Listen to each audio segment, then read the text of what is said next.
美国国防部发布公开的报告就认为，根据美国自己的情报中国已经有6艘携带巨浪3型导弹的094型弹道导弹战略核潜艇，那至少能保证其中的1艘进行战略值班巡航，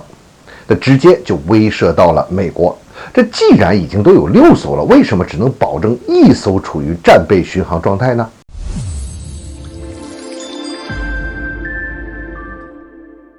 欢迎来到张斌观察，我是张斌。美国方面就认为中国核潜艇已经可以全年365天的不间断战略值班巡航了，至少有1艘能够随时对美国等战略对手齐射巨浪3型潜射洲际导弹，具备了真正实用化的2次核打击能力。那么6艘才能够至少保证1艘在航，这是不是比例太小了一点呢？其实这已经算是效率比较高的了。那主要原因呢，在于战略核潜艇的实战运用的形式。在和平时期呢，有战略核潜艇的国家它的潜艇大约有40%的时间处于常备战备的状态，也就是在基地或者近海进行这个战备训练和一般的航行，其他的剩余时间呢是要进行基本的维护和保养的。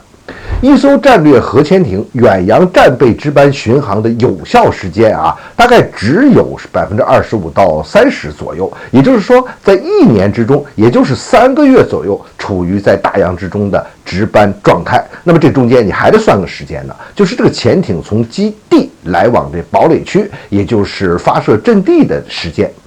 咱们拿俄罗斯为例吧。俄罗斯海军现在的德尔塔4型和北风之神战略核潜艇的带弹战备值班时间平均1年大概是57天到60天，你还要再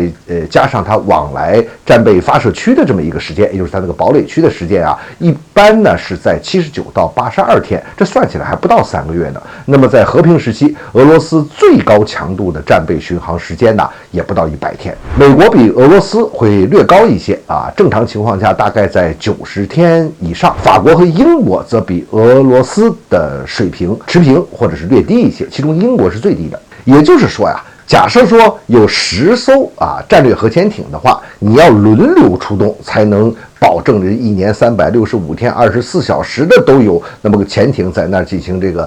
战备巡航。10艘的战略核潜艇呢，它基本是能保证2艘始终处于这种作战值班的状态。在就算紧张时期吧，也就是说能够提高最高也就提高到3艘。因此咱们说这6艘094就能保证有1艘处于战略值班状态的话，这出勤率已经算是很高了。由此咱们也可以看出我们在核力量方面还是非常克制的。